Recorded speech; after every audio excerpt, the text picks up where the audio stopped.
Okay, we just have about 5 of us here. Let me just quickly publish across board again so that they can join in.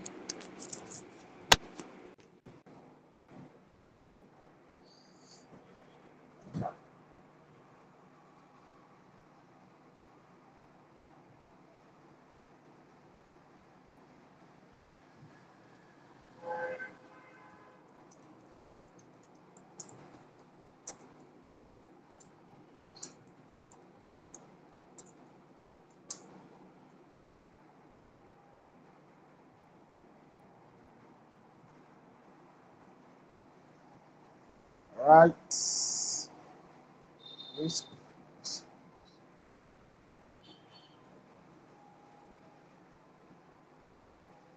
Okay, good morning, everyone, and welcome to your week 3 of project management. Last week, we were able to begin our planning process, and we went through some of the processes involved in carrying out our planning. And we made mention that planning takes longer time. So even after today, if we are not done, what it means is that maybe during the week, we'll have to still look at it again so that we can wrap up. There are 24 processes and it takes time. However, these 24 processes, they have been grouped into different stages. Yes, I reworked on the manual, so please use the recent manual I just published. Don't use the old one. Yes. So we have the integration and scope, and under integration and scope, we have plan scope management, collect requirements, define scope, create work breakdown structure into packages. You understand? So we did this last week. For the ones we didn't do, then we will now touch them. So they have been arranged in such a way that it is easier for the flow. So we're able to look at develop project management plan last week, which involves us going ahead to collect requirements and so on. Then we also made mention that it has to be baseline. Then we went ahead, uh, we define scope. We define scope, and we said definition of scope is not the academic definition that you know. When we say define in project, is for you to list. You list it out, and we're able to use some example to list out some of the works we are going to carry out. Then we went ahead to discuss WBS, work breakdown structure, where we're able to look at a project of caterer, wedding caterer, and we're able to break down all of the works into phases and the activities that is to be carried out in each of the phases. So I think what we didn't do was for us to develop a schedule, and that's what we are going to be doing today, for us to develop a schedule, which is also part of the scope and integration. So we're going to be developing a schedule. So please, let's pay attention because we're going to be doing a lot of analysis today. So today is basically practical. So let's do a simple schedule. We want to schedule our projects. Yes. So we want to schedule our projects. We have a deadline. Yes. So if you look at your screen, you see a simple schedule, and the total duration for this our project. Can somebody just tell me the total duration? Yes. Total duration of this project, this simple schedule you are seeing, total duration. Can you tell me? Use the chat box, please. Total duration.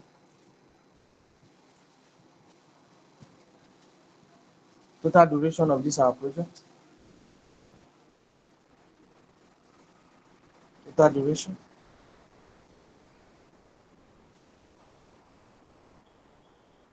Thirty.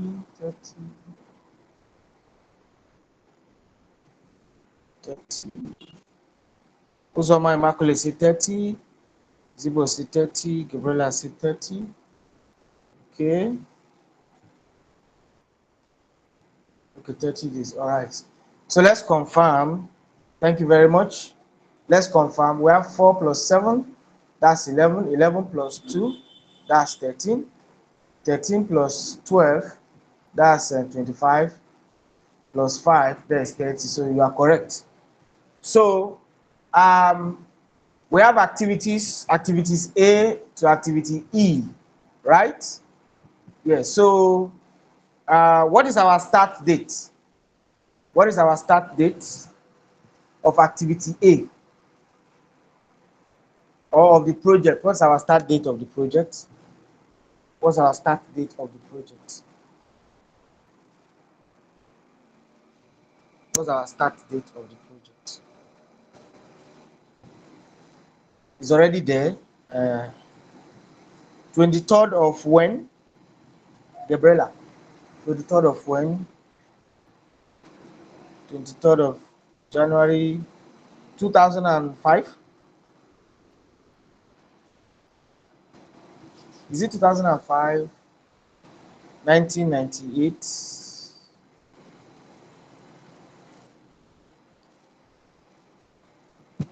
Good. 23rd of January 2026. So they say we have 4 days to carry out that activities. So what day is 23rd of January 2026? What day is that? Please check your calendar. What day is that? What day is that? 23rd of January 2026. What day is that? It's on a Friday. Okay, Friday. Thank you very much. So in our organization, we observe our non-working days. Our non-working days are Saturdays and Sundays. What it means is that we don't work on Saturday and Sunday. So now, if we are to start this 4 days activity for activity A says we have 4 days to finish the activity, right? So if we start on the 23rd, when are we going to finish the activity? When are we going to finish? What will be the finish date? Okay, 27. Okay. Use the chat box. You can use the chat box. Okay, 26. Okay. Okay. So let's count. Let's count so that we are sure. So let's count so that we are sure. So we are starting our activity on the 23rd, not so? So 23rd is day 1. 24th date is what day? Saturday. So our Saturday is a non-working day, so we'll skip it. 25th is a Sunday, right? So our non-working day is also Sunday, so we skip. So we resume on the 26th. So 26th, second day, 27th, third day, 28th, fourth day. So on the 28th is our finish date. Is that correct? Yes. All right, so our activity B is for 7 days.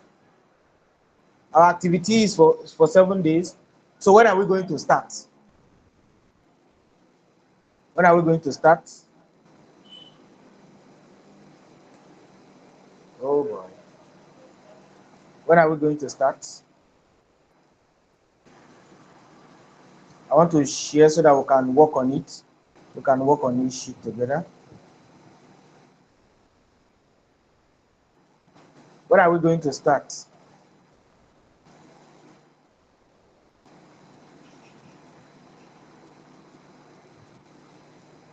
Our activity B is for 7 days. When are we going to start?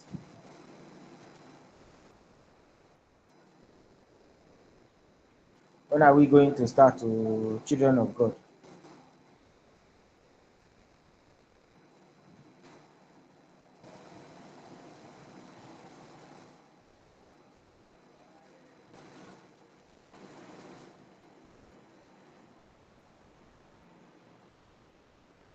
Okay. Why did you say okay, 29th, 29th? Okay, why did you say 29th? Why did you say 29th? Yes, so that we can get it clear. Why did you say 29th? Yes, Gabriela, why did you say 29th? Gabriela has told us that it's going to. So 29th is Wednesday, okay?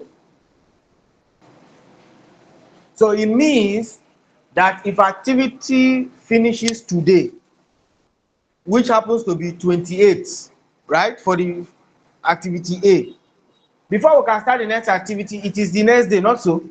So that's why it is 29. Thank you very much. So I'm going to put that 29th.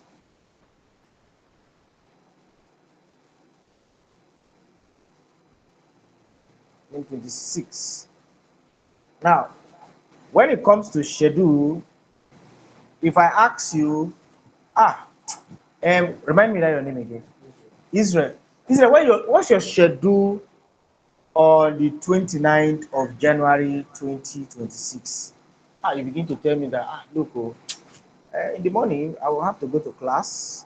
After I'm done from class, I will go to the market and will buy some groceries. I want to go home and make some soup for the weekend.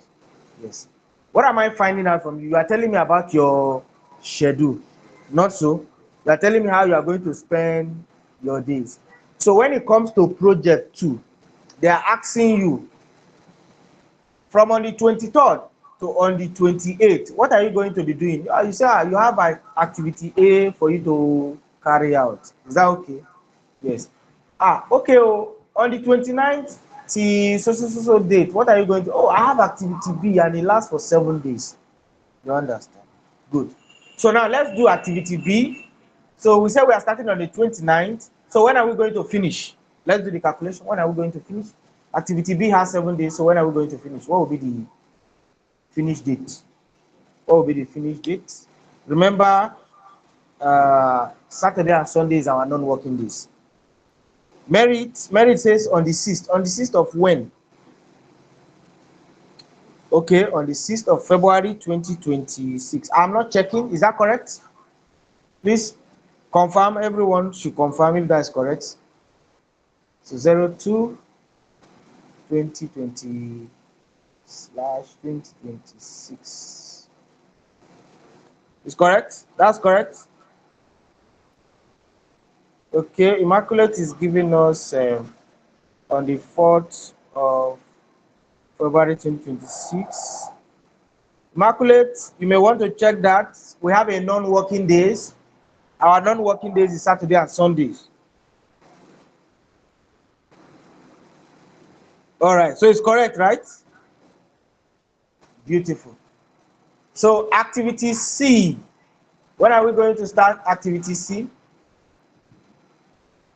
Activity C, when are we going to start?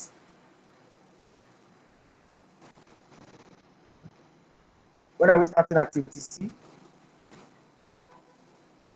On the 9th of February, all right? Me, I'm not checking, it's you people that is doing it, 02. So when are we going to finish?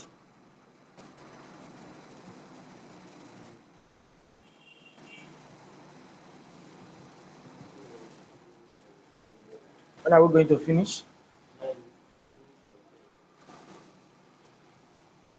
Beautiful.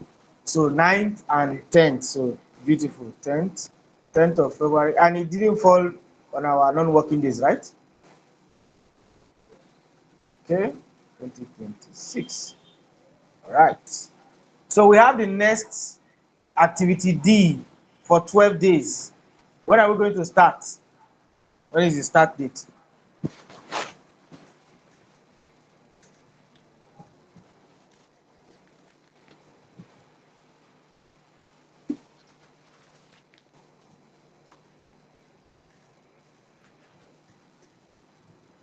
On the 11th. On the 11th. Okay. So you guys say we are starting on the 11th of February. I'm not checking, so it's you people that are doing it. So when are we going to finish? Our activity D is 12 days. When are we going to finish?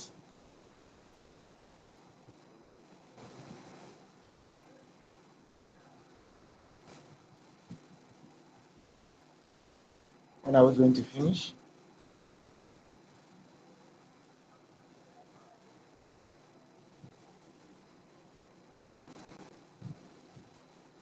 Okay, on the 26th. So all of you agree? 26th, 26th of February 02, 2026. Right. So our final activity, activity E. When are we going to start? What's our start date? On the 27th.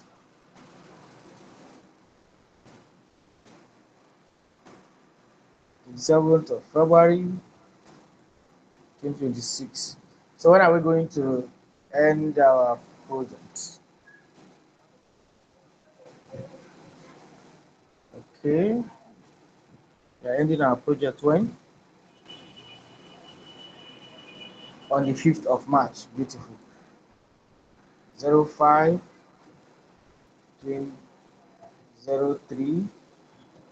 2026. Okay, is that correct? All right, 5th. Beautiful. So we have been able to finish this schedule, right? Yes. So let me save. So I've saved it now. Let me stop sharing this. Okay, before I stop sharing, you can take a screenshot of it. Just hold on, let me share it back. Please take a screenshot of it.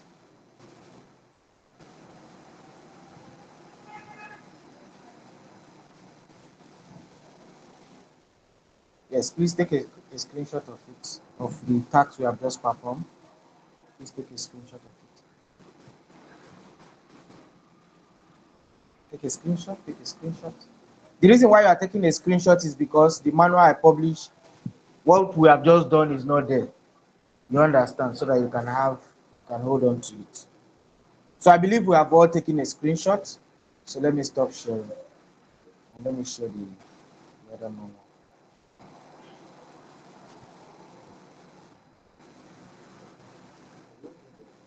You have not taken? Okay, those of us who have taken, you can use the chat box and drop it there so that those who have not taken can have access to it. But I'm still going to show it anyway. Just a moment, let me share my screen. System is hanging.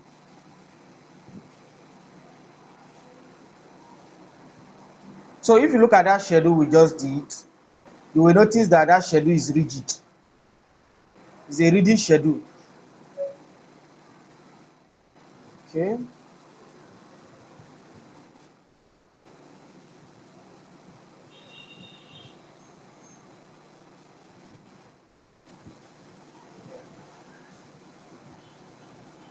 What's happening?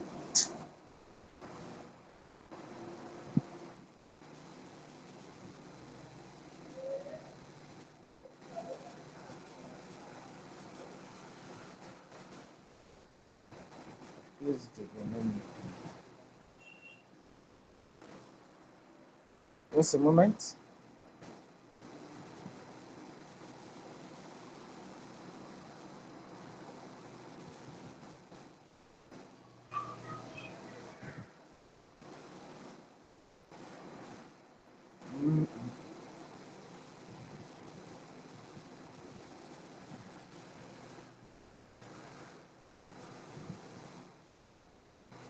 System is acting up.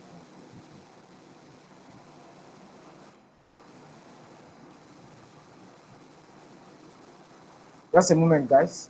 I'm trying to share my screen. It's loading.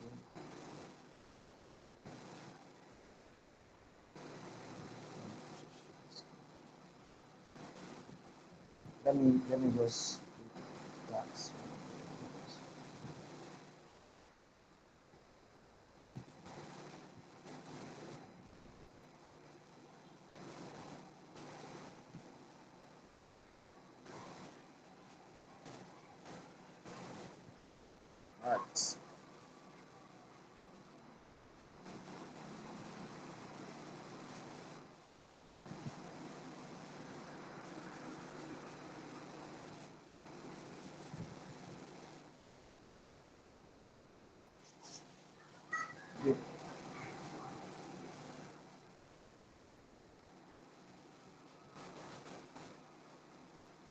So you can take a screenshot now.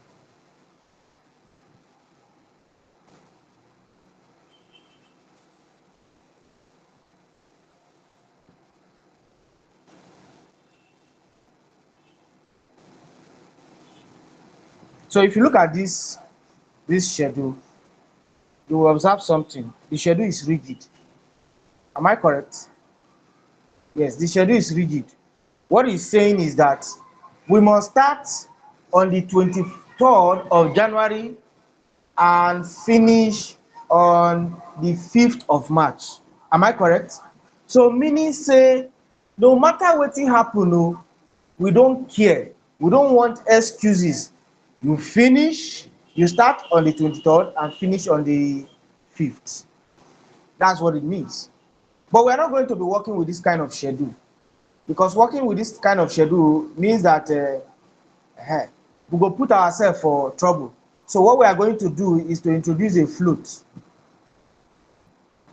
You understand? We are going to introduce a float.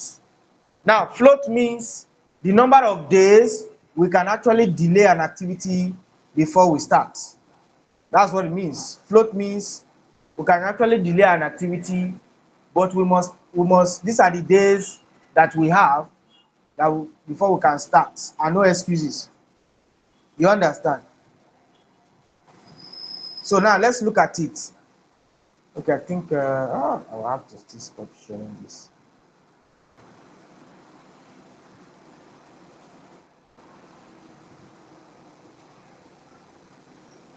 Yes, I think we should. Let me bring it back.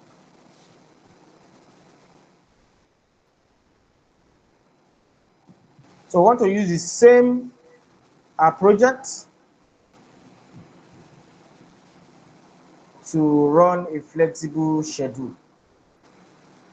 So let me share my screen.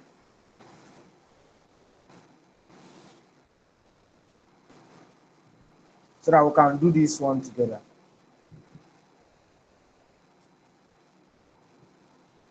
All right, so let's look at it. Are you seeing your screen now? Yes. Are you seeing the difference between what we just did and this? Aha.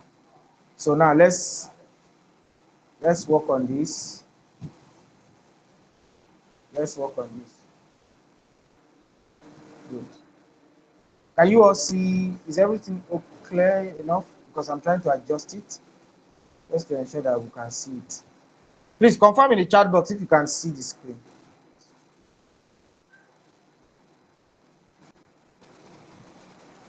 Can we see it?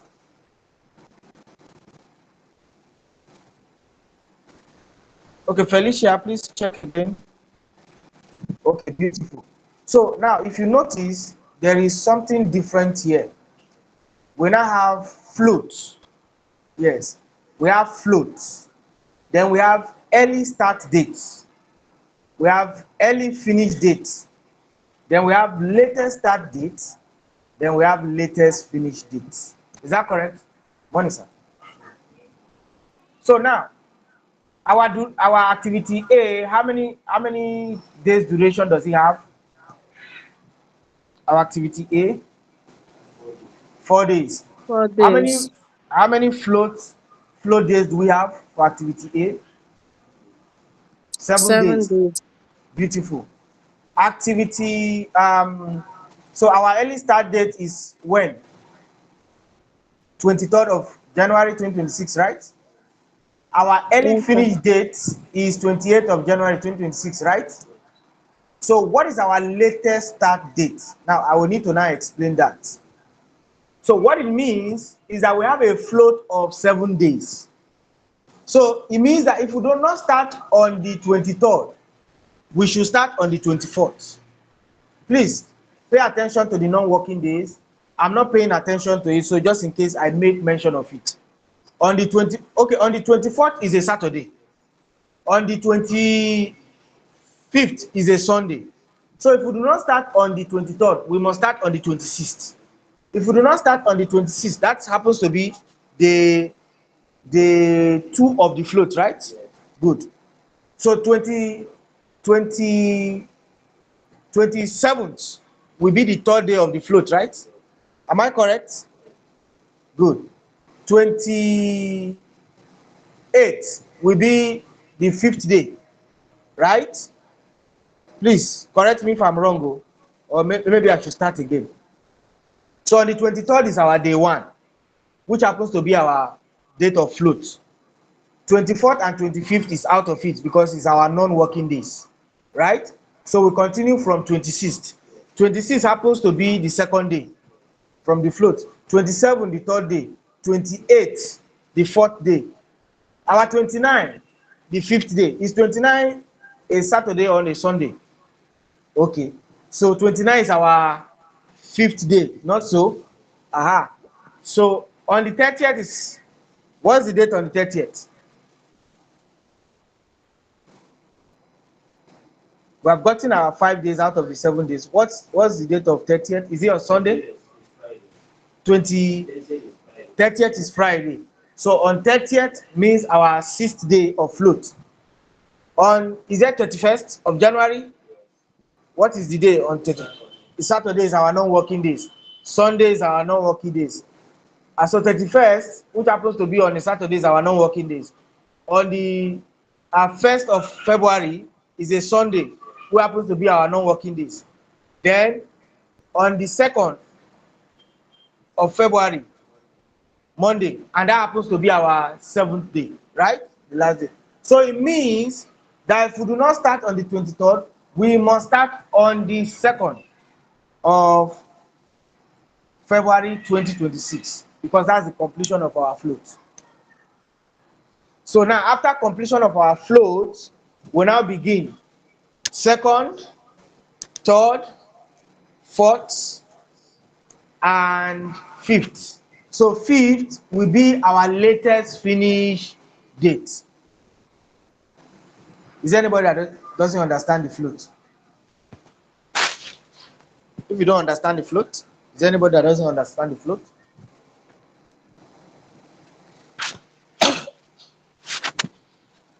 Anyone?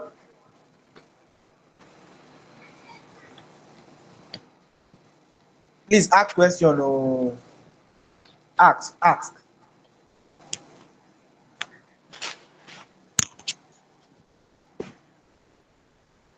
Are we good to go? So you say G to G for a good to go.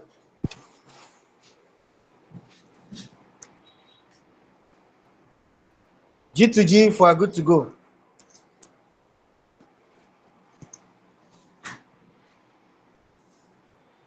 Okay, so now let me give you guys float so that you can now work on this. Please, when you are done working on it, you just some of us who can edit, you can use it, or you can just draft it on a sheet. So this is going to be like a classwork. So do it and put it on the chat box in our active leveler group. You know the chat box. If you are not in the group where you can chat, please make sure you join that group where you can chat so that you can put it on the chat box. So let me give you 3 days. Okay, no, let me give you 4 days for this. When I'm done, you can screenshot. I give you 6 days for this. I give you 2 days for this. And I'll give you 3 days for this. Please, can you screenshot your screenshot? Let me see if the update has. Please screenshot so that you can use it for your classwork. So later on, you just publish it on the chat.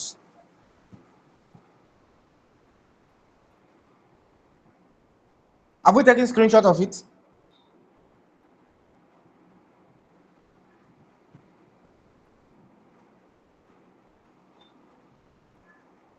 Are we good, children of God? Oh, my people, my people.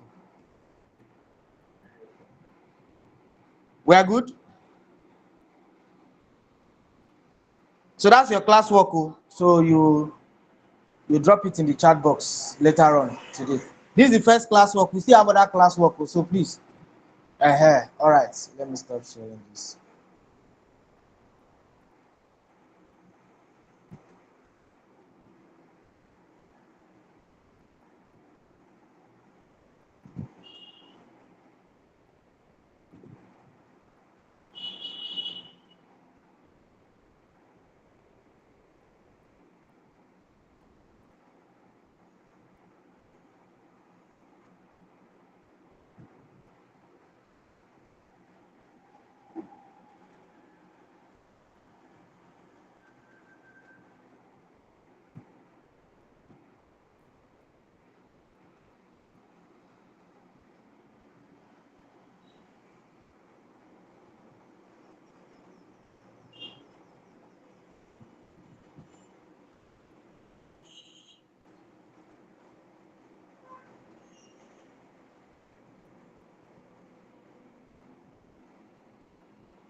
Okay.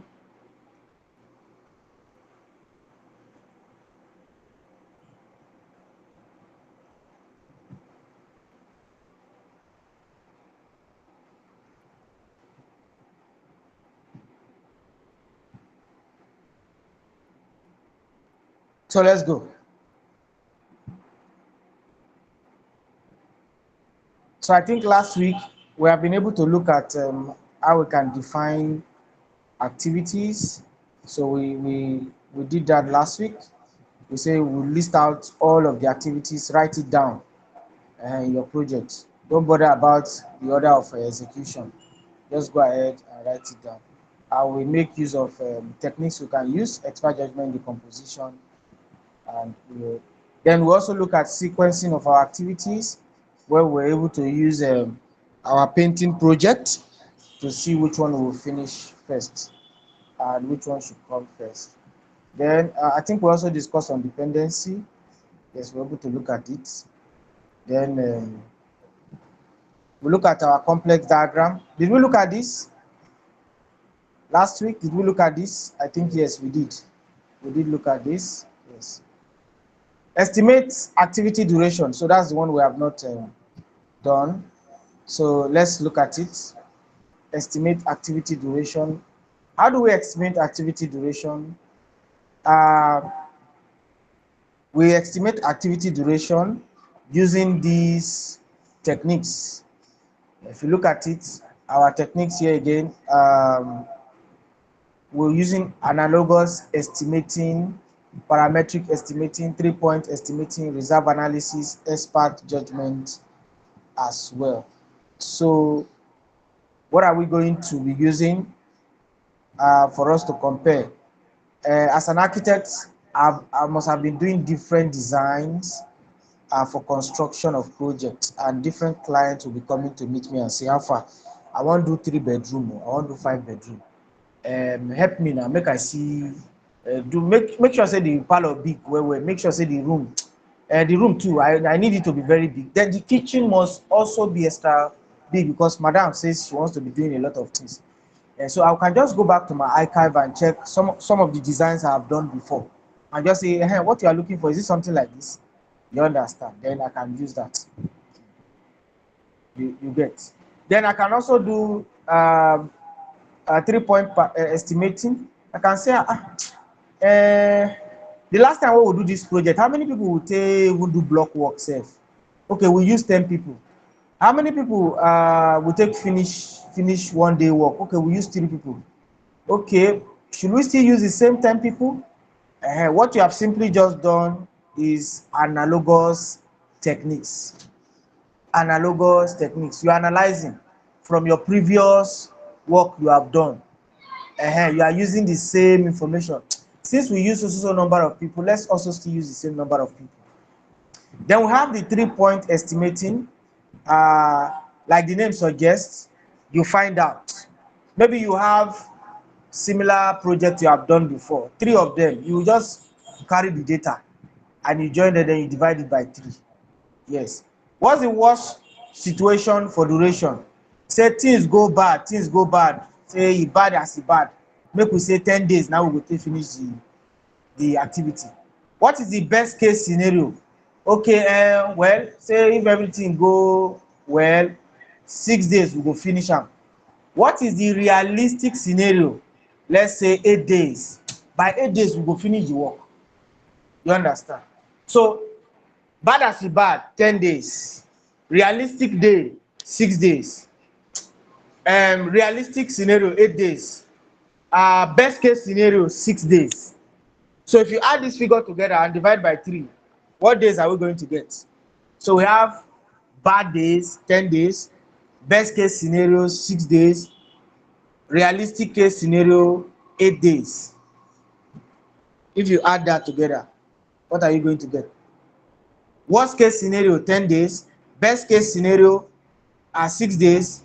Realistic case scenario, 8 days. What's the average? What's the average? Use the chat box. 10 plus 6 plus 8. Divide by 3.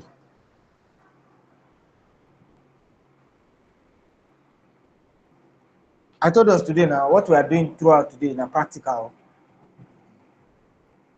Oh yeah, oh yeah, oh yeah, oh yeah, oh yeah. Response. We are using the 3-point estimating analysis now, techniques, to find out duration of our activity. Okay, 8 days. Aha. So 10 plus 8 plus 6 divided by 3, your answer is what we will get for that. But when it comes to duration, we consider what if. We call it contingency. Always set aside little extra time just in case something you are not anticipating happens. So this activity will take us 6 days and a half for us to finish. 6 days, 4 hours. What if I may decide to make it 7 days? That's also another way to look at it. Contingency plan. Yes. So my reserve is 4 hours. At the end of the estimating of your duration, you have all your activities and 3 days corresponding duration for you to carry out. So once again, also want to tell us the basis of your output. Yes, even in Nigeria, when you submit budget, there's condition for budgetary estimate. You understand? So they always go back, because sometimes maybe in your budget you say, okay, the price of crude oil per barrel will be at this rate at so time, and the exchange rate at this time was 100 naira per dollar. You are basing it on what you are doing presently. You understand? Based on your estimation. So that's a condition for budget. So when you are making a budget, okay, this budget is coming up as a result of, say, our dollar is 100 naira per dollar, 100 naira per oil, crude oil. One barrel is 100 naira. Dollar is also 100 naira. That is the estimate based on this budget. So that tomorrow, when you now approve the budget, crude oil has gone up. $1 to naira is 1,000 naira. You know that budget cannot work for the project, right? Beautiful. So you always put all of these things in place when you are doing your estimation. So if you look at your screen, you will see a simple activity. Activity A is for 2 days, activity B for 4 days, C 6 days, D 3 days, E 7 days, F 2 days, and at the end of the day you have your total duration of activity. If you have done this, what it means is that you have finally estimated your duration of activity. So each activity now has duration. You understand? So finally, you have a simple schedule that have all of your activities across. Then you can put everything together, then you'll be able to have the total duration for your activities. Then the next one is for us to develop schedule. Yes, develop schedule. Please, let's look at our screen. Remember we said this practical all through. Yes. So let's look at our screen. Schedule network analysis. I think we did something similar last week, but today we are still going to look at it because you're now going to you use this to do a classwork. Yes, let me use my laser pointer. So now let's look at different activities that we have. I'm also going to be using this part to also explain critical part, although when we move further we are going to see it. So the one at the top is the days. This is quite different. Are we seeing it? Are we seeing my laser pointer? So the one at the top is the days. The one below is the float. We all know what float is. Aha. The one above is the day. The one below is the float. So for activity A, what's the days of duration? Activity A, what's the days of duration? Use the chat box. Activity A, what's the days of duration? Good. What is the float? What is the float? What is the float?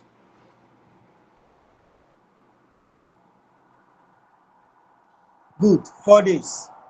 Good. 4 days. Now we know that.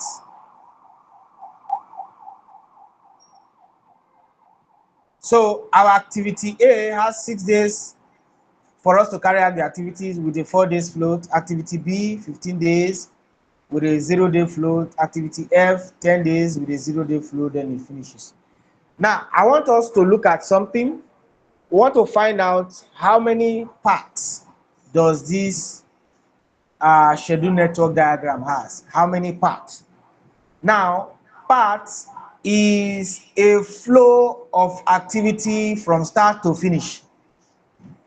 A flow of activity from start to finish. Now, let me explain the part. Now, let's look at it. Look at the arrow. The arrow goes to activity A. From activity A, the arrow goes to activity B. From activity B, the arrow goes to activity F.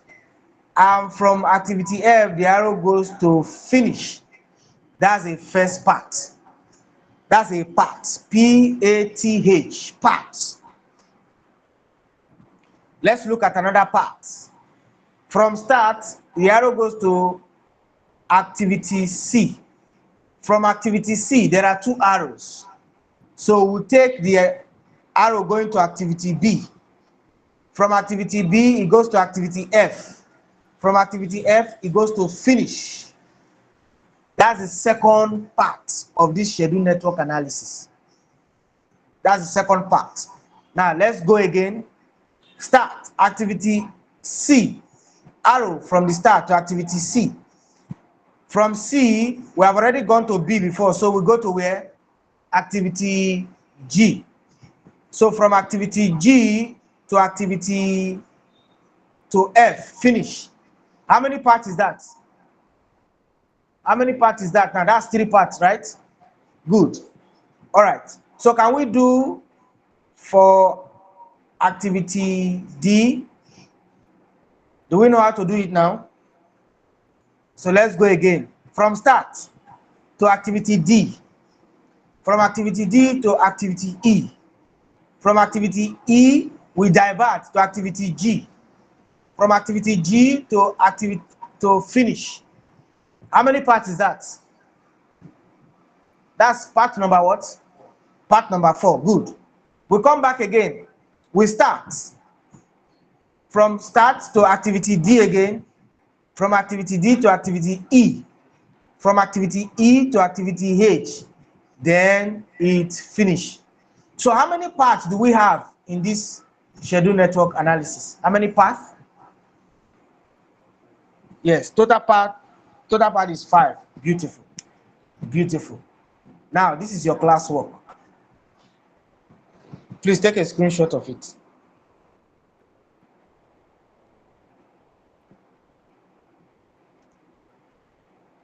Take a screenshot.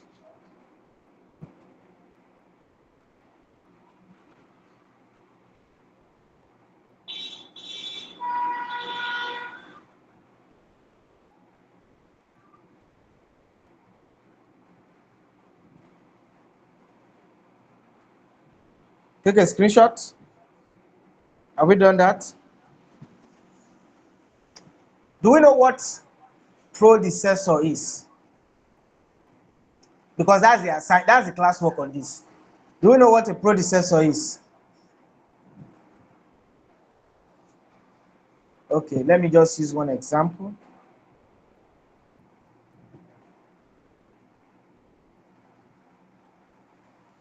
Before activity B can start, what activities needs to finish?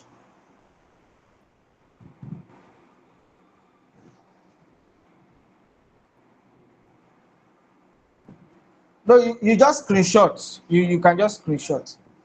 Before activity B can start, what activity needs to finish? A and C. So the predecessor of activity B is A and C. Do you get it now? So that's your assignment, that's your classwork. So you do for the rest of the activities. Do we get it?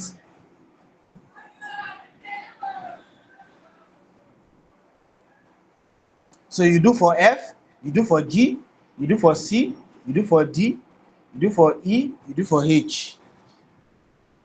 That's what it means, because that's the major classwork. Just do all of the activities. You can't see my screen? Please, can you see my screen? Okay. Okay, can someone just screenshot it and put it on the platform? So this is your original classwork. Just screenshot.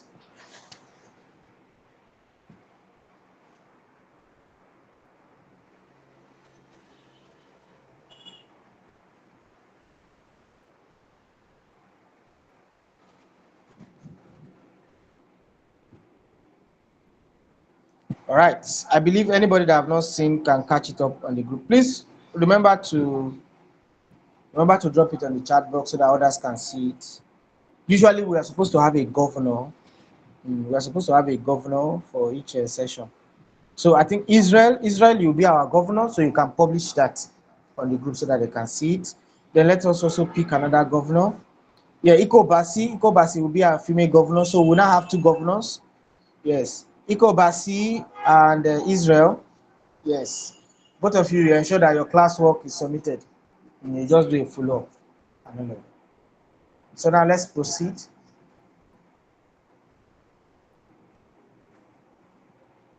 Now I want to explain the critical part. How do we find a critical part? How do we find a critical part? A critical part is the longest part of activity network diagram. A critical part is the longest part of the activity network diagram. Now, how do you know the longest part is the days of duration?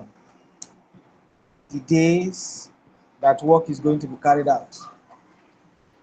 So if you look at your screen now, we now understand what a part is. We already now know what a part is.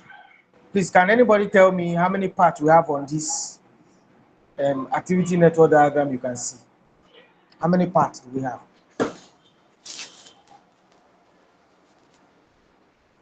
How many parts? How many parts do we have?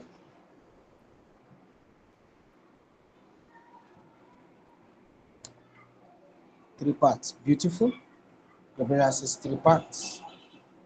Three parts. This is a three part. Good. So now, we want to find out the longest part. So when we start activity A has how many days? 4 days. Activity B has 7 days. Activity C has 2 days. Then it will finish.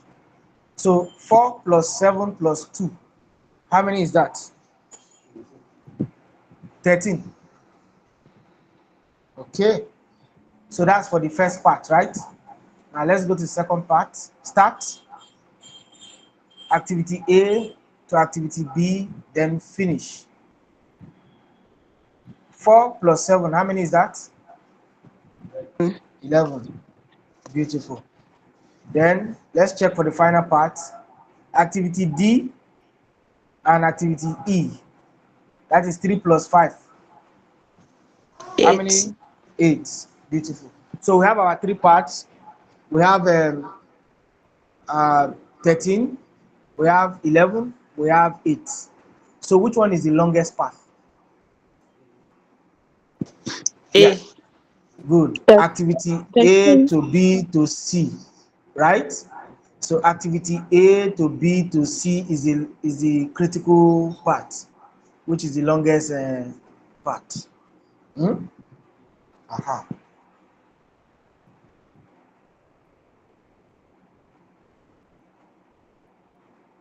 So you see the critical part is the one with the longest duration. Can we see that? Now let's find a float for this. How do we find the float? How do we find floats? Once you have the critical part, you can calculate the float for each of your activities. The float for any activity is the amount of the time that it can be slipped before it causes your project to delay. The goal is to find the float for each activity. You are not really concerned with finding a total float for each part. You are looking at the activity independently. So now let's look at this. So we have been able to do activity A, B, C. It gives us 11 days. Activity A, B, C, B and C gives us 13 days. Activity D and E gives us 8 days. Now, how do we find the critical part? Find the next longest part, subtract its duration from the duration of the critical part, and that's the float for each activity on it. Sir, So you do the same for the... Sorry, sir. Please repeat what you just said. What I just said is on the screen. If you look at your screen, can you see your screen? Yes, sir. Yes, sir. Yes. So what I just said is on your screen. So find the next longest path, subtract the duration from the duration of the critical part, and that's the float for each activity on it. Do the same for the next longest path, and so on through the rest of the network diagram. By doing so, you will fill in the float. Sir, can you please share your screen because I can't see it from me. Okay. All right, let me check. So what it means is that, can you see my screen? Okay, who else can see my screen apart from John? Who else Not can see yet. my screen? I can't see the screen also. You can't see the screen. Okay. All right, let me stop sharing and share again. How many of us can see it? Because I think everybody can see, most people can see it. Gabriela, can you see my screen? Faith, can you see my screen? Yes, sir. Yes, I can. Okay, Faith, I'm just seeing your message. You say, sir, I don't understand. I hope you later understood it. I think that was when we were explaining predecessor. You've passed the part I was talking about, though I don't understand. So Which is the predecessor of the classwork, I'm right? not seeing no. yes, Yes, the it's class. that classwork side, sir. You repeat Okay. it. Okay, I should repeat it. Okay. All right, those of us that cannot see the screen, what you need to do is for you to leave the meeting and join again. Leave the meeting and join again. Okay, so before we proceed further, let me quickly rush back to the classwork.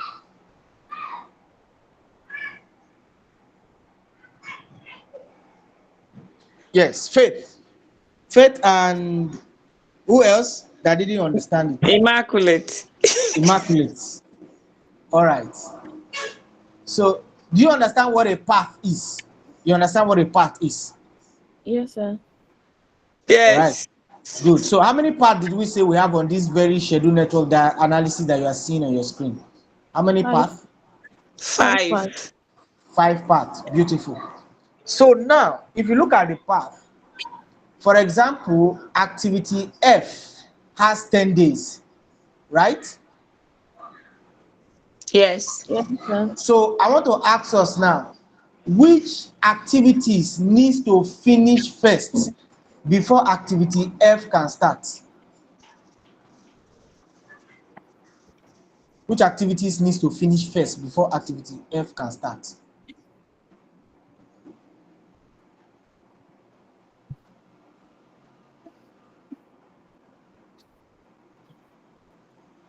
Are we there? Activity A, C, and B. Beautiful. Activity A, C, and B. Right? Yes, sir. That becomes the predecessor of that activity F. It means that before this activity go fit start, this activity needs to finish. These are the set of activities that needs to finish, and we call it the predecessor. So in the classwork now, we are now saying list the activities here. all of the activities, list it. Tell us the duration. Then now tell us which activity needs to finish first before that activity can start. You put it here. Yes, sir. Do you understand it now? Okay, sir. Is there anybody that doesn't understand the classwork? For me, I do not still understand it though. Today na Saturday, and you know a lot of weddings when they are going to say anybody wey no wan make this wedding hold, make e speak, or forever do what? Remains silent. All right. So what is a predecessor?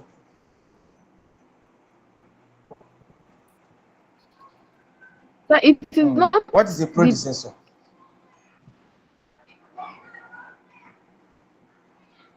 the predecessor that is even my problem. It is how So what's the issue? how they are linking the activity that has to start to finish. That is the issue. It is how you are linking the activity that has to start to finish. Okay, I'm trying to go to the okay. Let me to go back to the activity that we were talking about. The schedule network analysis. Can you see it? Can you see the screen now? So from start now, from start. Okay. Yes, from start. All right. Yes, laser pointer. This is start, right? Can you see my laser pointer? Sir. This is start. I can see it, so sir. the arrow goes to activity A. Okay. Right? Can you see activity A? Sir. Yes, I can. Good. How many days are we going to carry out the work on activity A? 6 days. All right. 6 days. How many days? 6 days. How many days can we delay the activity? 4 days. Beautiful. So when we are done with this activity A, we can move to activity B, right? Yes, sir. Because the arrow is pointing from activity A to activity B. Okay. So when you get to activity B, how many days do we have to carry out that activity B? 15 days. How many days do we have to delay that activity? 0 days. Beautiful. So from activity B, when we are done, we go to activity F, okay. Right? Yes. Sir. How many days do we have to carry out activity F? 10 days. How many days can we delay the activity for? 0 days. Then when we finish activity F, and when we are done with activity F, where do we go to? It is finished. We finish, right? Yes. So that becomes a path. This is now one path. Okay. This like this is now one path. Look at the arrow. From start to activity A, from A to B, from B to F, from F to finish. That's one part. Yes. When we come back to the start again, we say the arrow points to activity C, right? From activity C, there are two arrows. One is pointing to B, one is pointing to G. So we decide to take a turn. We go to B. Yes. And from B, we go to F. From F, we finish. That becomes another path. Are you getting it now? That becomes another path. Faith, are you with me? Do you understand the path now? Aha. So if we go again, we start to activity C, activity G, and finish. That becomes another path. Yes, sir. Yes, sir. So is there anything you don't understand again? It was the question you asked.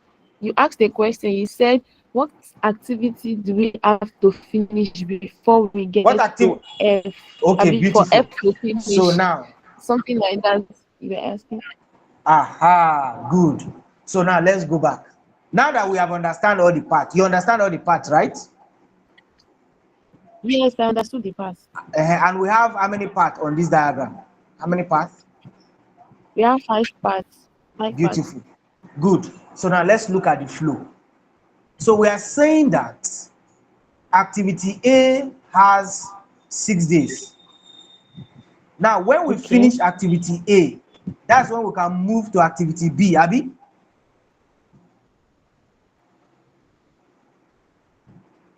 Are you with me? Okay. Is Faith still here? Yes, I'm here, sir. So you need to stay on with me so that I can know if I'm getting it wrong or Yes, right. I'm with you, sir. I'm with you, bro. All right. So we say for us to move to activity B, activity A and C we need to finish. Is that correct? Do you agree with me? Why? I do not agree. Okay, you do not agree. Beautiful. Now look at the arrow from C and the arrow from A to B. Are you seeing those two arrows? Yes. So now, if the two arrows are pointing to B, what it means is that C activity will finish before we can move to B. A activity will finish before we can move to B. Okay. You understand it now? Because the arrow is not pointing from B to C or from B to A. The arrow is pointing, say, this is the flow, this is the path. So A and C will finish before B will start. Remember the schedule that we did? Remember that we did a schedule? Do you remember the schedule we did? If you come back here, when we develop schedule, where is it? We developed schedule this morning now. Abi? And we say activity, yes. You remember this schedule we developed? I don't think I joined the class then. Oh, Faith, you came in late. You came in late, so that's why. Anyway, you can use this to catch up. So you can also use the recording to catch up for those. Yes. Use the recording to catch up. I think that was where the issue is. But you now understand how the flow is. Yes. So now let me ask you. For activity F to finish, what are the activities that needs to finish first?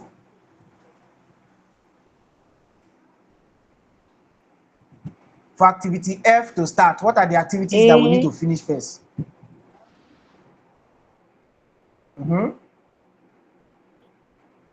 Go on.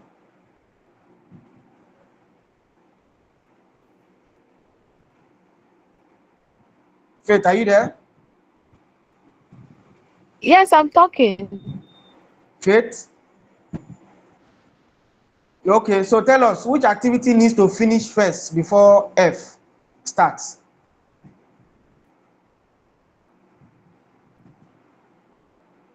Okay, it seems it's our network because I can't hear her. I don't know if any other person can hear her.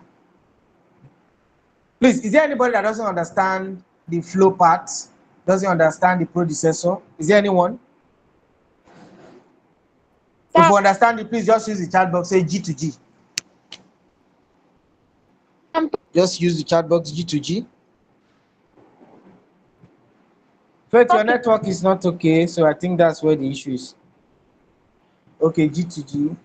Faith, you just catch up with the recordings, then the classwork. This is the classwork where we'll now put the predecessors. So now we're discussing finding a critical part. I think we have been able to find it. Yes. Then we're looking at floats. That's what we're looking at. How do we know the floats? This is where we were now before we went back, right? Yes, sir. Yes, sir. Good. So we say find the next longest part, subtract its duration from the duration of the critical part, and that's the float for the activity on it. Do the same for the longest part, and so on through the rest of the network diagram. By doing so, you will fill in the float for every activity. Now let's find out the first part.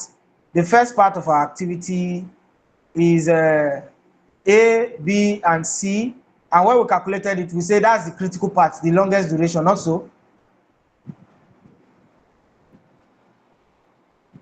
Are we together? Yes, sir. Yes. Sir. So we say, yes, the longest part, 4 plus 7 plus 2 is equals to 13, right? Then I say we should subtract from the next longest part so that we can know the flow that is available for it. So the first one will now be 13 minus 11. 13 is the longest part. The next one is 11. So we have a float of 2 days. We have a float of 2 days. Now, the longest part from the critical part, which also still happens, the longest part is the critical part is the longest part. So we say 13 minus 13. So we have 0 float days. So it means we need to finish the work within that 13 days. There's no float. Then the third part, we say we have 8 days, and from the longest part, the critical part minus the duration of the third part is 8 days. So we have a 5 days float. Is that okay? Those of us who couldn't see the screen, can we see the screen now? Those of us who were unable to see the screen before, can we see the screen now?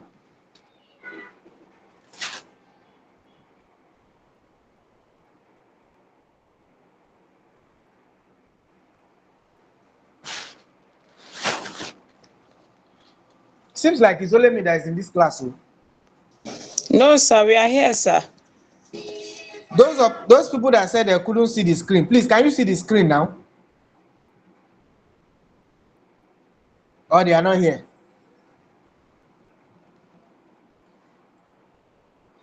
All right. So let's make progress. Sir, please, I have question. Yes, go ahead. Okay, after you might have finished this one we just did now is Yes. the first part now, the one we have the longest. Yes. Then we can still use B to do same, right? Yes. Or what? Yes. So we're trying to, you remember that the schedule that we did, we gave it a float, right? Yes. So now, this activity we just performed, there is no float for it. Okay. They didn't give us float. You understand? They didn't give us float. So we wanted to find out what the float will be for each activity. Okay. So for us to know what the float will be for each activity, we need to find out the longest part. We also need to find out the critical part. Okay. And you know, both of them are the same thing. Longest part and critical part is the same thing. We say critical part is the longest duration. The longest part is still the longest duration. Yes. You understand? So when yes, we find out from these the three parts that we find out, we have first part we have 13 days. Second part we have 11 days. Third part we have 8 days. Am I correct? Yes, sir. So now the instruction says we want to find out float for each of these activities or each of these parts. We want to find out float for each of these parts, right? So yes, we are now to subtract from the longest part or from the critical part. We are now to subtract from the next longest duration. So that is to say, if our critical part is already 13 days, then the longest part is also still 13 days, right? If you subtract 13 from 13, what does it mean? It's going to give you 0. It means that there is no float on that part. That's what it means, that there is no float on that part. So we'll go to the next part now. The next part has 11 days, right? The instruction says subtract your critical part from the next longest days. So our critical part is how many days? 13 days. What's the next longest part? 11 days. So 13 minus 11, 2, right? So yes, it means sir. for that part, we have 2 days float. 2 float. 2 float. So it means any way be if we delay, we not delay more than 2 days because the total duration of the project is 13 days. But that particular part now 11 days. So if we not start day 1, it means we need to start on day 2. Or if we delay by 1 day, it means now only 1 day remain for us to delay the project before we finish. Then for the last part, The critical part, which is the longest duration, is how many days? 13 days, right? Then the other part is how many days? 8 days. If you remove 13 from 8, you are going to have 5 days float. So it means that that last part now, how we want delay and we don't fit delay more than 5 days. Is that understood? Do we understood? So in the 3 part now, Yes, sir. one part does not have float, but the remaining 2 part has float. Float of 2 days and 5 days. Do we get it? Yes, sir. Sorry, All sir. right. Hello, sir. Yes. Okay, so Yes. I Go wanted ahead. to ask, so does it mean that the number of floats that we're having, is it for each activity or is for that particular part? So the is for that particular part and also for the activity. Remember, the float can either be from activity A. It can also on that part. It can be on activity A. It can be on activity B. It can be on activity C. So you cannot decide to spread it. So let's assume that partner that you have. Let's look at the part that has 2 days, which is activity A and B. What it means is that you can delay activity A with 1 day, you can delay activity B with 1 day. That's what it means. Then for the part that has activity A, B, and C, you cannot delay it at all on that part. Then for for the last part, it means that you can spread out 5 days across D and E. Gabriela, do you understand?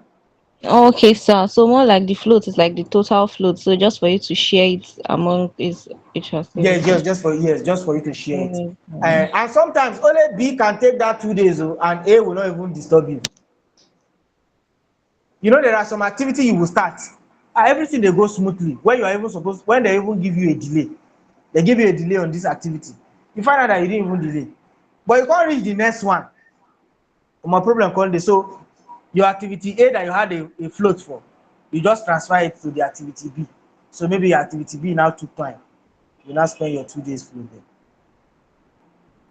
You understand? Okay, sir. Thank Yep. you. All right, so let's make progress. So you see, our today's class is practical. So when you develop a schedule, you now have something like this. Uh, then you can also do what we call schedule compressing strategy. You crash, which is for you to increase resources, just for you to fast track. Then another one is also you can overlap. You understand? Then in the next phase of our planning is resource and assets. You understand? Resource and assets. And we have plan cost management. How do you manage the money you have to deliver your project? How do you manage the money you have to deliver your project? Like, you know, every project has a budget. That means there is a threshold for spending. And when we say budget, it means the singular amount that the sponsor has approved for you to spend on that project. Then the real question now is, how do I run my project and remain within the budget approved for it? If we break that language down, we are asking that how do I spend so as not to put myself into trouble of running or going about the budget. That is what plan cost management is all about. Your ability to manage the money you were given for the project is one of the quick way of how assessing how you are effective as a project manager. You understand? So averagely, people will rate your performance in 3 projects cardinal areas. How do we want to rate you? Did you deliver within time? Remember our discussion on week 1 when we say this is how you can define a successful project. Do you remember? Uh-huh. So now people want to rate you. Do you deliver within time? Do you deliver within budget? Do you deliver within specification? These are the 3 major things that the sponsor have in heart for him to know whether you are really a good project manager or not. So how do you go about managing costs? Yes. Project charter is one of them. The schedule management plan can also be an input that you can use. Resource requirements also is another one. Risk management plan is also another thing you need to use. Then, of course, the techniques you can use to do this is for you to do data analysis, like the data analysis class you guys had. You notice that you were using data to analyze, right? To tell us this salesperson if he's doing well or not, you get. Then at the end of the day, you are going to be having your cost management plan. Now, under this, we also estimate costs. To break it down, we need to estimate costs. Let's now see the issue of costing. The first question that should come to your mind when it comes to estimate costs is, when you manage projects, what takes money from the projects? What do you spend money on? Three areas where money goes into is salary, which we can call as labor. Another one is material, when you acquire material. Then the other one is equipment. You can either hire or you are buying. This is where money will go. Those are the points where you spend money. Are we together? That's where you spend money. So when your company has an equipment, there may be cost for maintenance as well. Those are also part of cost. These are the three major areas money goes into when it comes to a project. Another one is you may also want to look at the standard rate of the things you are going to use for the project. For example, moving of logistics. Your company is saying that if we are going to be moving logistics, I think we'll pay 1 kilometer 200 per kilometer. So that is to say, from where you are, maybe to your office, you want to deliver some item, it is 5 kilometers. How much is that? 1,000 naira, right? That's the cost. That's the estimate cost for that. So that's the standard price. So your company has a standard price. So no matter how you go, let's say from here you travel go Abuja, and you come to say your TP where you use now 100,000. The company will not just pay you 100,000. The company will calculate from here to Abuja how many kilometers. Then they will now multiply it by 200 per kilometer. They will pay you. That's the amount. Standard rate. Remember, we're estimating a cost. You get.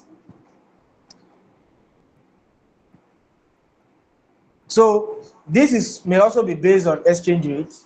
When I was with the United Nations, this is how they pay. When they want to pay, they check dollar rate and they pay you the equivalent in dollar. And they pay you equivalent in naira rather. They check the dollar rate today, they will not pay you the equivalent. They are not paying you dollars. So for some of us who have this notion that if you work, they pay you in dollars. No, they are not paying you dollar direct. They are only paying you rate in dollar. So that is to say, if dollar go down, your money will also do what? Go down. That's what. And if dollar rises up, your money will. I think I remember one of the payment they made. In fact, as at the time we carry out that project, as at the time we carry out that tax, I think a dollar was 1,006. But as at the time they wanted to pay the money, dollar was 1,500.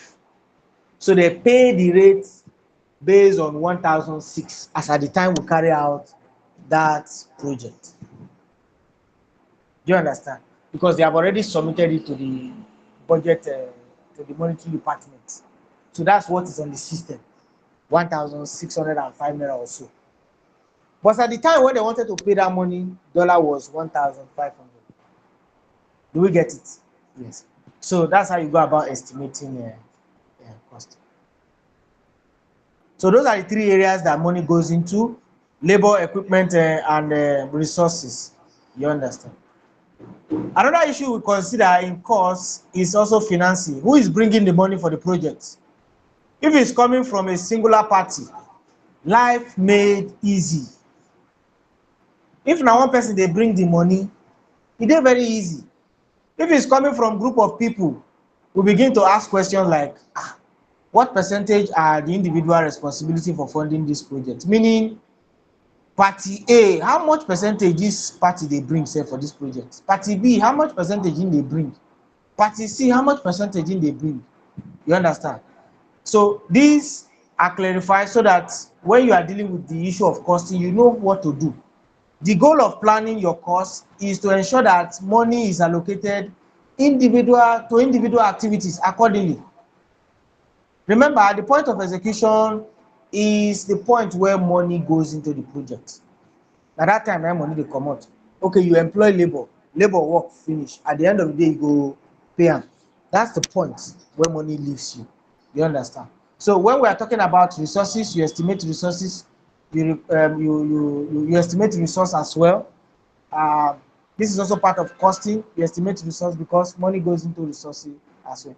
When you are also planning your cost again, you need to handle it phase by phase.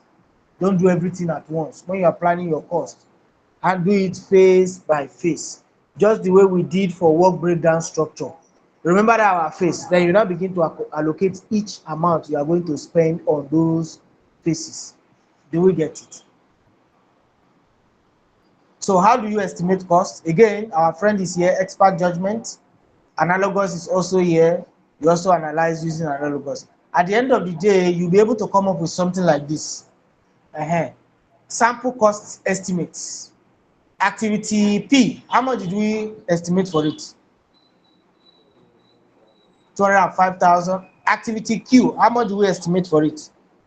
825,000. Activity Q, 340. beautiful. So that's how we go about estimating cost. You understand? So this is just a sample estimating cost that we can make use of. Then when we are now done with this, then we'll now proceed for us to now determine budgets. You understand? When you spread the budget across all activities in your project, you have a simple table of your cost activities, and that will help you to see your budget, how you can now determine budget. So all of these activities that you have put in place, all those small money where you don't spend for each budget, when you put everything, then you'll be able to determine a budget. And of course, contingency. You remember the way we put contingency for our duration. Say what is the worst case scenario, what is the best case scenario, and what's the most realistic case scenario. When we now did this case scenario, we add everything together, we now divide by 3. We now say, okay, this is our average. So it's the same thing. So that's contingency. So it's the same thing too when it comes to our budgeting. You understand? So what are we going to use for us to determine our budget? We're going to be using something like cost aggregation, reserve analysis, expert judgment, funding limit reconciliation. At the end of the day, output cost is baseline, project funding requirement, and financing. Then this is what we are going to have at the end of the day. This is how we can now determine budgets. Do we understand this? Cost estimate, all of our activities, all of the costs that we have carried out in each activity, will now total everything. So when we total everything, how much do we have here? How much do we have here? How much do we have?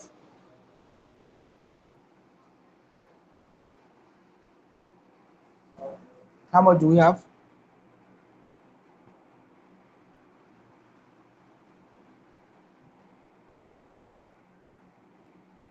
How much do we have? I know. 2,510,000. Good. 2,510,000. So we now know how to determine budget. We know how to determine budget. For us to determine budget, we need to put all of the amount that we'll spend in each phases. We put everything and aggregate everything together. We'll be able to give us the total amount of money we're going to spend. Then the next one is for us to plan resources. Plan resources. Plan resource management. Plan resource management. What are the resources available? The goal of planning resources is for you to validate the available resource for your project. Don't deceive yourself for anything where you know see for your project. Ask, make them available for you so that they don't lie to you. You understand? If there are some things that are not available, you need to know. If you are asking for something, as you are asking, they are not providing it for you, and it is not in the budget, there is wahala.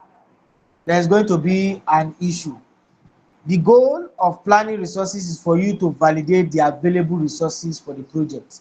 Don't deceive yourself that anything you ask for in the project will be available. That's a lie. If you know day for the budget, don't deceive yourself. Because if you go start work now, you can say, okay, fine. This work, we're supposed to have 5 people, but now only 2 days. Maybe when I ask for 3 persons later, they will provide. Don't deceive yourself. If you know day, please, you need to ask. You get? Because at the end of the day, we should simply just calculate what we spend and submit it. But this is not always the case, because there's a baseline for spending. Remember, we say we should baseline your plan. You baseline your monetary aspects before you begin to start anything. Make sure it is a baseline. Baseline means approved. Say this money what I'm going to spend on this budget, it has been baseline. They don't approve and say I will spend this money. So the goal of planning resources is to validate the resources available for you. What are resources? What are resources? Use the chat box. What are resources?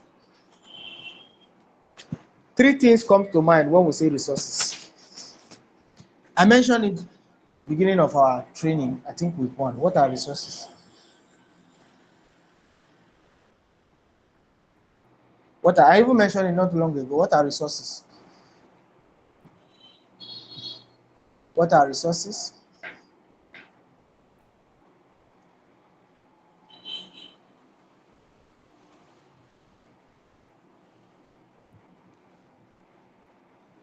Hey, what are resources? So, no. So 3 things come to mind when we're talking about resources: labor, equipment, and material. Labor, equipment, and material. Please don't forget. Write it down somewhere. Resources, labor, equipment, and material. Please, resource is not money. Resource is not money. Yes, it's part of the process, but it's not money. Labor, equipment, and material. These are what we look out for when it comes to resources. We are saying go and validate how many people will be assigned to you in this project. Who will you work with? Now, for you to do this, you need to work with the HRO, the MD, the HRO, and decide who they are going to be giving you for you to work on that project. So you start scouting from organization, staff members. Okay, I think Tunde will be very useful in this project. Okay, I think Felicia will be withdrawn from the accounting department to join this project. By the time we brainstorm,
Okay, guys. Sorry, I think I lost connection at some point. Can you guys hear me now?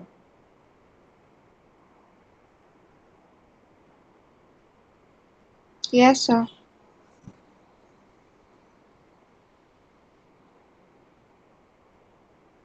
Good. All right. So I was asking a question. I think maybe I should just start this plan resource again.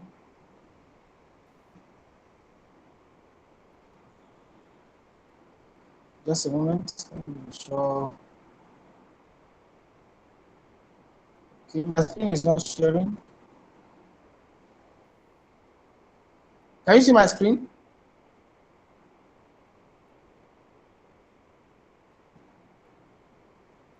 Can you guys see my screen? Yes, sir.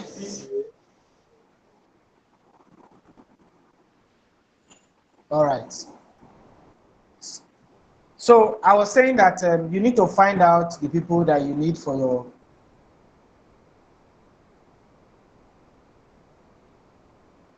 work. Find out resource, the labor, the material. And say if we have Felicia, we have Faith, we have Ikoabasi, and we have a project oncoming, and all of these three persons, they are in different departments in our organization. We now say, Kai, can't we just get the people from within the organization? And we say, yes, we can get them within the organization. Then we withdraw them from the various departments where they are. You understand? As we withdraw them from the various departments where they are, the next thing is we now go back to the MD will now be telling us, can't we get more people? We say no, if we pull out more people, it means that our regular operations will suffer. You understand? We'll now say, okay, fine, let us source out for the rest of the 4 persons from outside our organization. And that's when you begin to see advert, vacancy, and all of that. But when you employ such a people, you are only engaging them simply based on the fact that there is a project.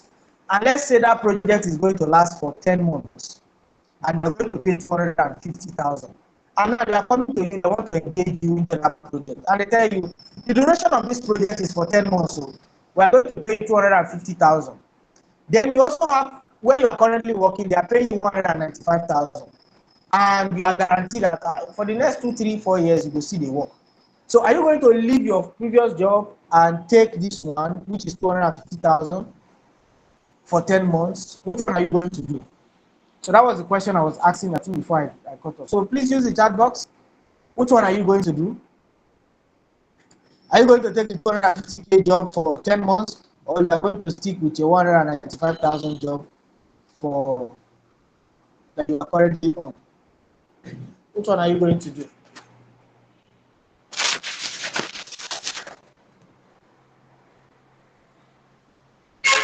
Which one will you do?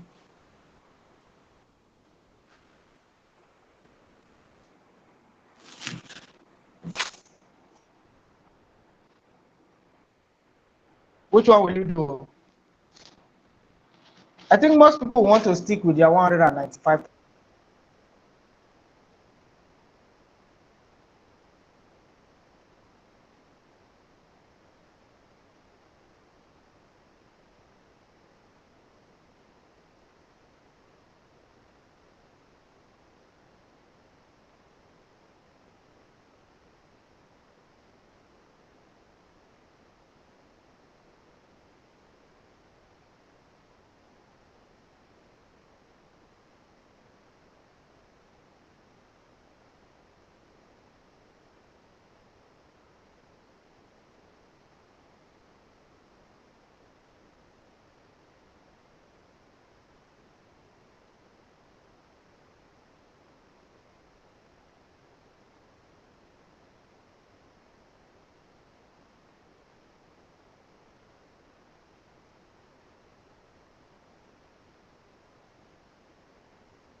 Can you guys hear me? Hello?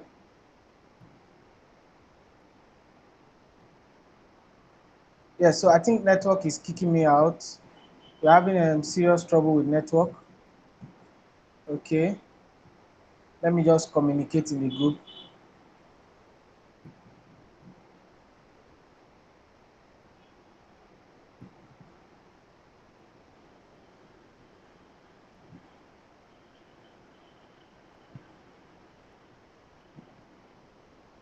Please, others should join.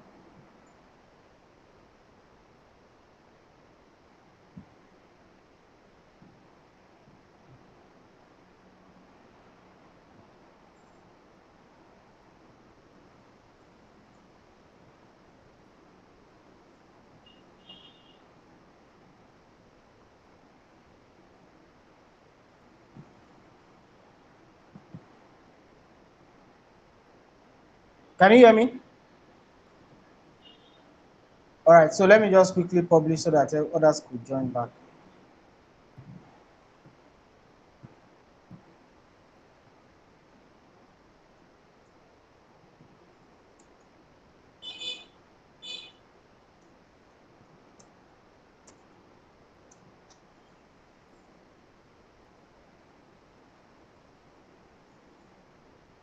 I think we're having serious network issue.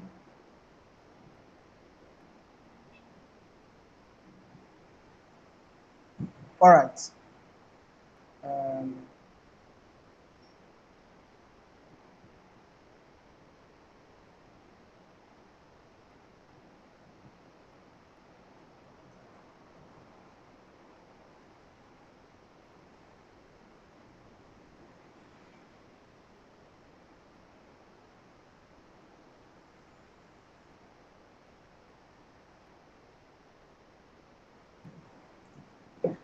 Okay, so let's continue.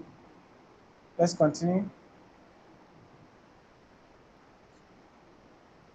So we're saying that the goal of every organization is to reduce costs.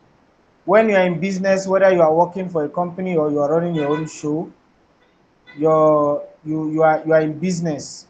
And when you are in business, the way for you to make profit is not to increase price. The way for you to make profit is actually for you to find a way to cut down costs. If you increase price, there is tendency that you will lose some large share of the customers. But if you are able to manage costs, so you can still keep your customers in check. So the best approach to see how equipment availability is available is for it to be shared. You understand? So that we now draw up what we call a timetable for usage. We call that document resource calendar. So we draw resource calendar for equipment and the people. For example, we may say, okay, Faith is an accountant. We ask Faith to work with project A, B, and C. So in other words, what it means is that for us not to have issues with Faith, we need to put Faith in a calendar, in a resource calendar, so that we can know when Faith will be available to us. It is the same thing that we have maybe those days when we were in secondary school. Remember those days when we were in secondary school? We used to have sweeping roster.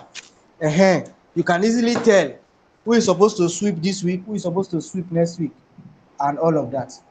So in resource planning, the larger part of it is human resource planning.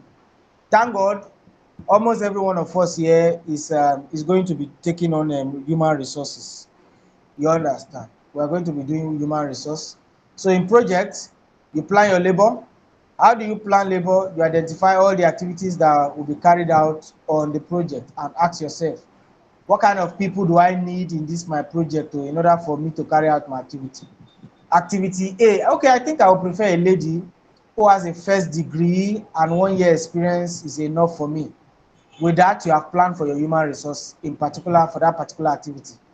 For maybe for your second activity, okay, I think I need a guy, Microsoft, who knows how to use Microsoft Excel. Qualification just be OND, qualification is enough. So the next thing you do is this activity, okay, who will carry out? What kind of person do I need? So who will be the person I will report to and all of that?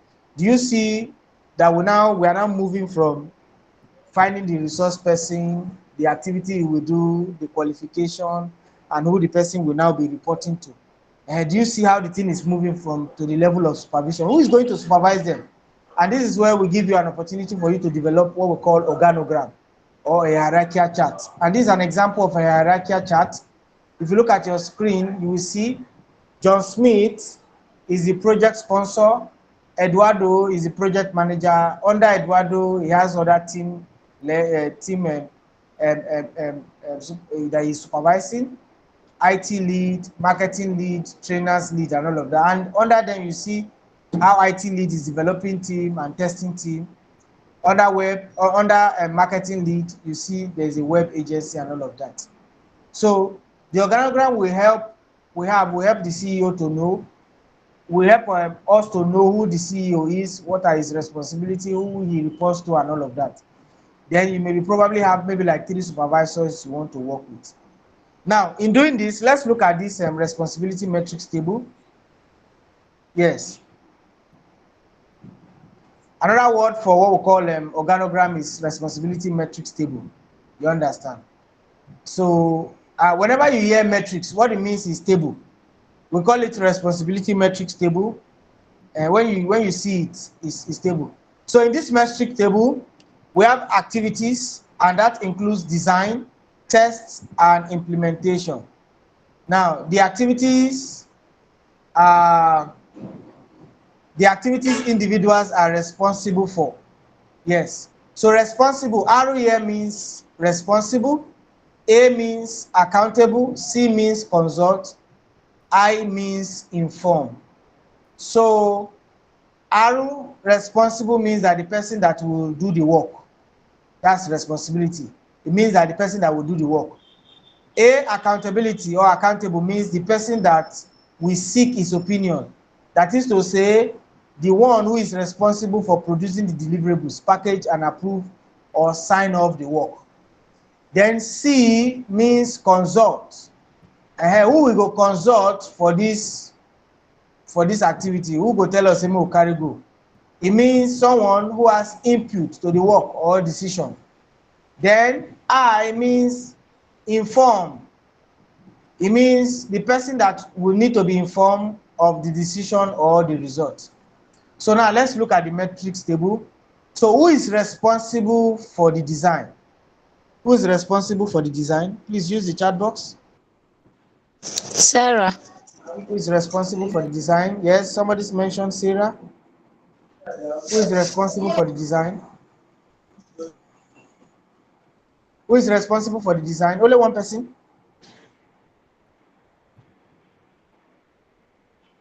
Who is responsible for the design?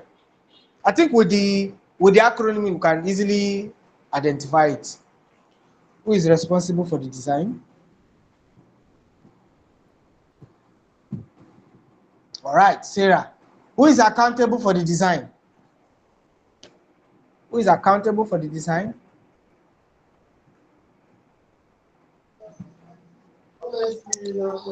Bello. Good. Who can be consulted in the design activity? Who can be consulted? Uche. Okay. Is it Ole Uche? Who can be consulted in design? Tola. Tolo? Is it Tola? Or Okay. That's Uche and Tola. Uche and Tola can be consulted. Yes. So now let's go to tests. Who is responsible for testing? Who is responsible for testing? Sarah. Are you sure? No. Who is responsible for testing? Good, thank you, Gabriela. Bello is responsible for testing. From the metrics table, you can easily identify.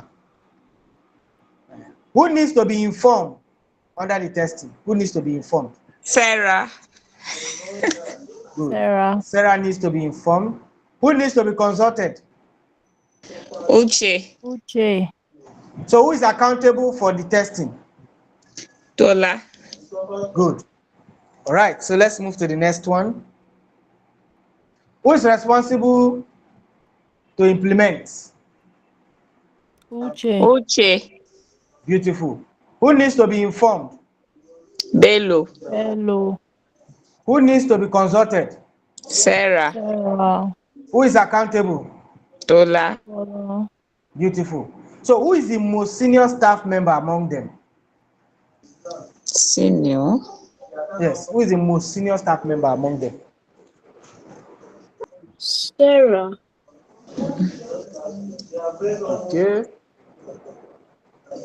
You want to remember that Sarah was responsible for the design.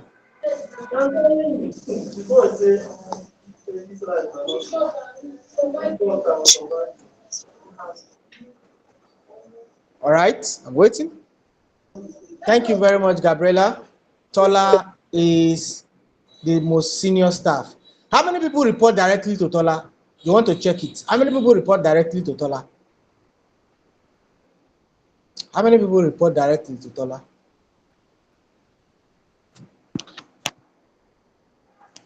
How many people report directly to Tola?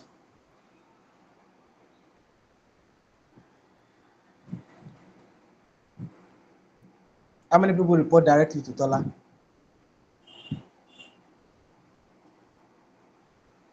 I think it's Uche and Bello, because Tola is accountable for Bello and Uche's responsibility. You understand? Anything Uche and Bello does, Tola needs to look at it. You understand? If you are accountable for anybody, that means you are supervising them. That's what it means. If you look at the metrics again, Tola is accountable for 2 persons. At the point of testing, which Bello is responsible for, Tola is accountable for it. At the point of implementation of which Uche is responsible, Tola is accountable for it. So if we are to draw an organogram for this hierarchical format, we will have Tola at the top, Uche and Bello under her, and Sarah will be at the bottom. So Sarah is the least staff here. So do you know why I like metrics table or metrics chart? It tells you the name of everybody who is responsible for the activity. If activity is going to delay, you will go check, okay, who they delay our activity? Then you can easily spot out the person who is delaying the activity. And that's how you go about planning your resource management. At the end of the day, when you plan resource, as you get your resource plan, it may contain information like all of these things: identifying, acquiring resources, and all the way down. Then the next thing we want to do is for us to estimate activity resources. Please, guys, during the week, maybe on Thursday or maybe on Wednesday, we will need to call in again so that we can be able to wrap up planning. You know, like I said, planning takes a very long time. And by next week, Saturday, we'll be able to round up all our classes, because after this weekend that is coming, your assessment begins for data analysis, digital marketing, and project management. So those 3 assessments will start. So you just have 1 week. So you will not be having that 1 week space for project management, but for digital marketing and data analysis, you have this week. So please, let us just, maybe by Wednesday, I will communicate so that we can come in. We can be able to try and wrap up the project management planning and move to execution. And also by weekend, we'll be able to finish up with project management. You understand? So equipment that you are going to be using for your project, you need to estimate it. Are you using 3? Are you using 4? And all of that. And how do we do that? We go ahead and estimate resources as we make progress. So we do that by expert judgment, analogous estimating, and of course parametric estimating method. These are the methods we use for us to estimate resources. Then the next one is for us to plan communication. How do we plan communication? It's the process of us developing an appropriate approach and plan for the project communication based on stakeholders' information, their needs, requirements, and available project organizational assets. Recall when we were doing our stakeholders mapping, we told us that we want to check if our stakeholders are resistive, if they are supportive, and we also want to find out the kind of how they want their information to be shared to them. Since we have been able to map it out, we now know those we need to send emails to. We now know those we need to call. We now know those we need to send email. We now know those that we need to actually go and meet them for us to now tell them what we need, how work is going on our project. Since we have already gotten this stakeholders mapping, it is now easier for us to put on our communication. Now in our communication, which we are still going to discuss more when it comes to execution, we want to be aware of these three areas: our communication style assessment, political awareness, and cultural awareness. It is very, very important when we are dealing with communication. We also want to look at the push method when it comes to communication technology, the push method, the pull method, and of course, the interactive method. So it's very, very important when it comes to our communication style. You understand? So when you go through, you'll be able to see all of this that we have just mentioned: political awareness, cultural awareness, which we're still going to discuss more in execution. So thank you very much, guys. This is where we are going to end. When we come in on Wednesday, we are going to be looking at the number 4 stage of planning, which is risk and quality. You understand? Risk and quality. So please ensure to do the classwork that we mentioned. Please use your time. Our class was supposed to end by 12. Please use your time to actually carry out those classwork. Please, this classwork must be submitted before 6 p.m. today. You know, it's classwork you're supposed to submit now, but it must be submitted by 6 p.m. today, close. So please, make Please, sure you do that. Yes. I have questions, sir. Yes, go ahead. Is concerning that flexible sample simple schedule that we did earlier. Yes. I don't know if you can say more about it again. I didn't get how the dates were concluded and all that. Okay, so let's quickly look at that. Then we'll wrap up. And sorry, sir, the assignment, are we to submit it as a soft copy? Yeah, just when you write it on your paper or on your book, just snap it and put it on the chat box. You put your name with it. Let me go to the chat box now and tell you how you are going to submit. Just a moment, I'm going to. I think this is what you are saying, Abby. The person that asked me first, this is the classwork, right? Yes, it's not this one. The Okay, you flexible want simple the flexible schedule. schedule. Yes, Okay, the sir. flexible schedule that we did. Simple flexible schedule. Okay, this one. This one, right? This and this. This is what you want me to explain again. All right, let me just quickly tell you No, this. the one that has early start date, all Okay, those okay, ones. okay. Flexible. This one is understandable. All right. Yes, So this the, one. the one with the float. Yes, sir. All right. So what is it that you don't understand on this so that we can know where to start tackling it from? I just wanted to like from this aid from the activities that we have 4 days, 7 days float, then how we like all this early, how we get them. I just want to know. Okay, early start date and early finish date. Yes. All right. So activity A, how many days do we have? Duration of our activity A, 4 days, 4 days. They gave us a float of how many days? 7 days. Good. So if our activity A, let's say we are starting on the 23rd of January 2026, right? So Okay. we are supposed to spend 4 days, right? Yes, sir. So when are we going to finish? If we are spending 4 days, when are we going to finish? On the 23rd. Let me check my We calendar. start we start on the 23rd and we have to spend 4 days. When are we going to finish?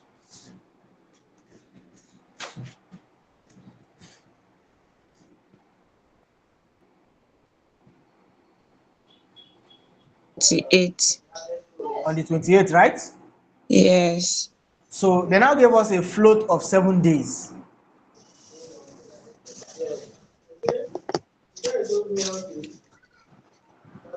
They gave us a float of 7 days.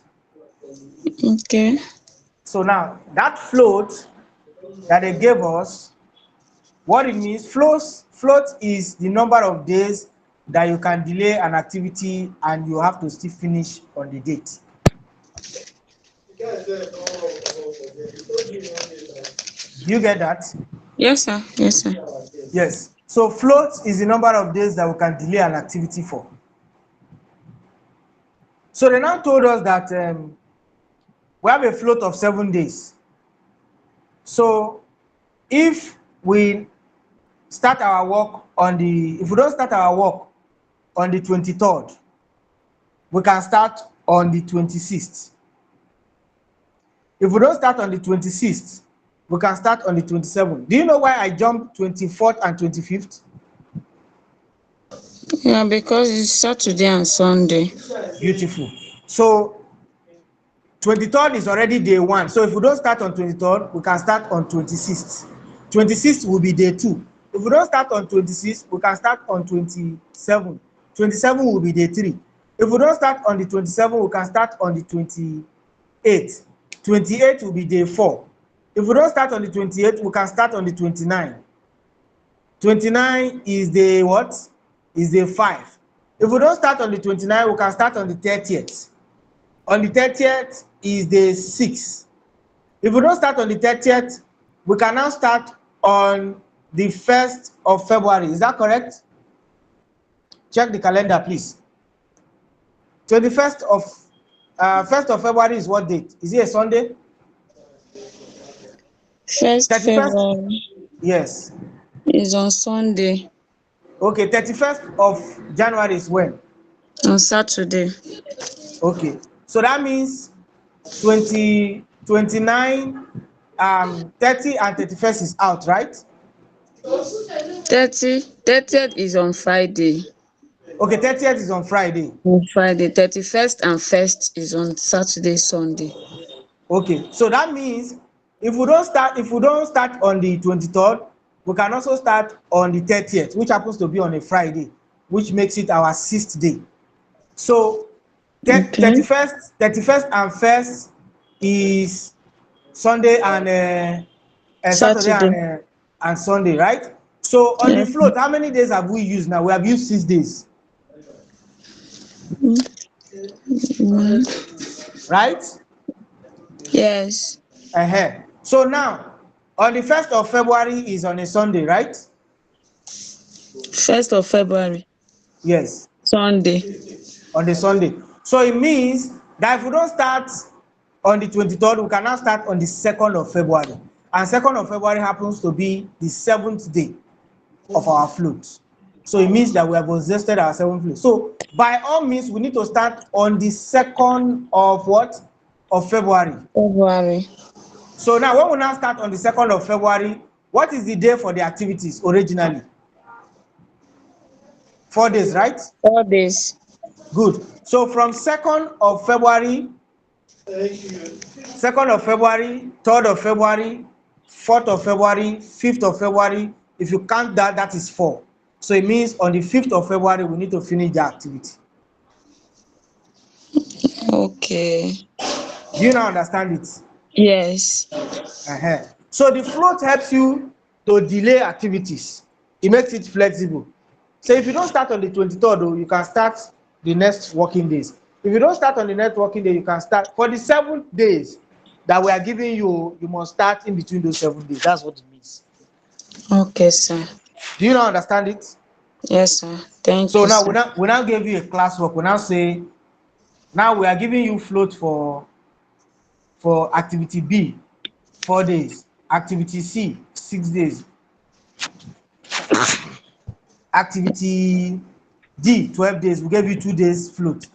Activity E, we gave you 3 days float. So you are now to calculate and put the date, put the corresponding date. So that's one of the first classwork. There's also another classwork. How you develop schedule. When we talk about predecessor,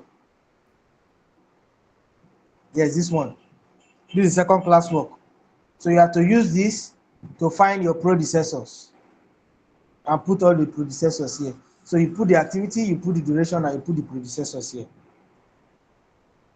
Is that okay? Okay, sir. You understand everything now, Abi? Yes, sir. All right. So thank you very much, guys. So just a brief announcement for some of us who are still here.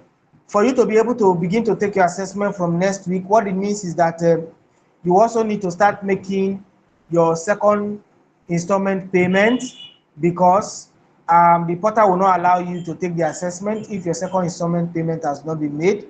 So please have that in mind. Please also go to the chat box and put in your name for your attendance. Yes, please put in your name for your attendance.